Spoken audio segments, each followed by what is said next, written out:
The Joe Rogan Experience. Another problem that I had in the film, especially in relations to sport, is the Nate Diaz Conor McGregor comparison. Yeah. First of all, Nate Diaz is not a vegan. Nate Diaz eats fish and he eats eggs. Yeah. And he does try to follow a whole food vegan diet, I think, during camp.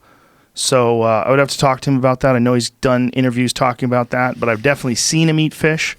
I watched him on the Anthony Bourdain's television show, and he was eating fish. I know he's eating eggs. He doesn't eat land animals. I think what he does is avoids red meat. Well, fish and eggs take care of it. Yes. Because, fish is actually higher often than meat in terms of protein, ounce for ounce. It's also very high in collagen, which is super important for recovery and repair, and lack of collagen probably explains why a lot of vegan athletes get injured, which we can talk about more later. And then eggs, as you know, are super, they're really high on the Diaz scale.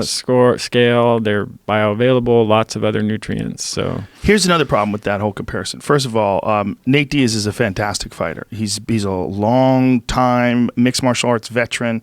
He's outstanding in all areas. He has a fantastic submission game. His brother, Nick Diaz, is one of the best in the world. He's also outstanding and all, and his brother Nick, I believe, is vegan. Mm-hmm. He's probably a better example because even though Nick hasn't beaten like some of the top flight fighters in a few years, back when he was in Strike Force, he was top of the food chain. I mean, he's an elite fighter for sure. I'm not sure if he was vegan back then.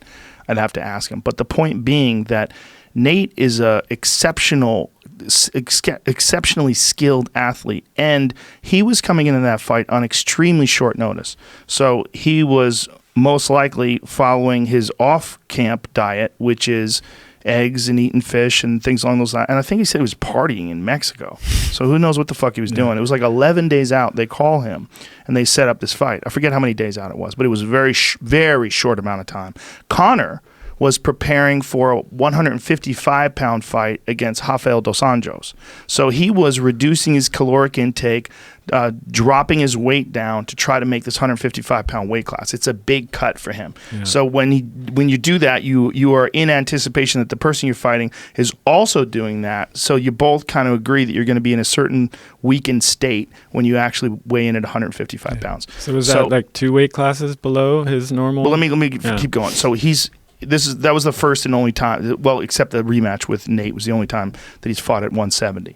So they made a decision to fight at 170 instead of 155 because Nate did not have time to reduce his calories and cut the weight, and it takes a long time. It's a slow process Nate is a big fella. He walks around probably over 200 pounds, easy. Wow. And he drops weight, and he didn't want to drop that much weight. He's a big guy, man. He's big and long.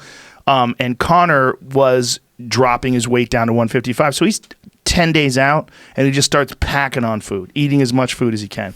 Not only that, but stylistically, Nate's a nightmare for him. Nate has a fucking evil submission game. He's tough as nails. His endurance is always fantastic because off season, he's always doing triathlons and he's always doing like endurance sports. I mean, he's in phenomenal shape, and his jiu-jitsu is like many levels better than Conor's. I mean, he's a legit top of the food chain MMA black belt in jiu-jitsu. So they have this fight. Conor gets tired. Nate beats him up, gets him on the ground, submits him, and they're saying this is a victory for veganism. What they don't say is 5 months later they fought and Conor beat him. Right. They fought again. They fought. This time they had a full training camp. Conor prepared, and it was a very close fight, I should say. You could have scored it either way. I mean, it was a really close fight, razor thin. But the fact remains, Conor beat him in the rematch. So I mean, they leave this out of the narrative, like, oh my God, the vegans are dominating. Look, vegan dominated. But this is a last-minute fight. Conor goes up in weight. Nate Diaz, steps in and takes care of business and wins the fight. It speaks more to how good Nate Diaz is than a vegan diet. Right. And it doesn't take into account that 4 months later or 5 months later, whatever it was, he loses. And he's not vegan. Yes, and he's not vegan. I mean, there are a few. He follows it sometimes. There are a few other examples like that in the film where you catch like a certain window of it, but they don't show what happens afterwards. We talked about the vegan honeymoon. So Bryant Jennings, the boxer. Yes. They talked about he went vegan in end of 2013. He was 17-0 before he was vegan, and he's 7-4 after that. So you can't say that that's because he transition to a vegan diet, but you can't also say, nor can you say that veganism improved his performance. Right. I mean, it objectively, he's gotten worse since then. Well, the argument against that would be that he's moving up into the upper echelons of the heavyweight division, and it's filled with killers, like any combat sport. And that as he got in, many fighters don't make it. They get in. Yeah. And he lost to, wasn't one of the Klitschko's? Yes. I think he lost to Vladimir. Klitschko in a decision, and he handled himself very well. It was a very good fight for him. He looked real good.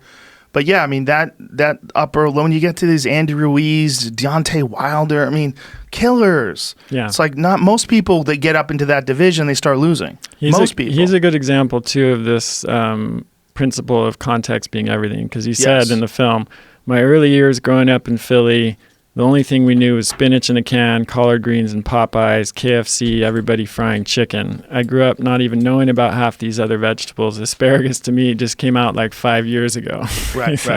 So, again, clearly, vegan honeymoon. Yeah, going from like a crappy standard American diet to a whole foods diet, I don't doubt that someone's going to feel better. Yes. But would you felt better, like you said, eating some grass-fed bison and some eggs broccolini along with all of those plants? Yes. That's the question.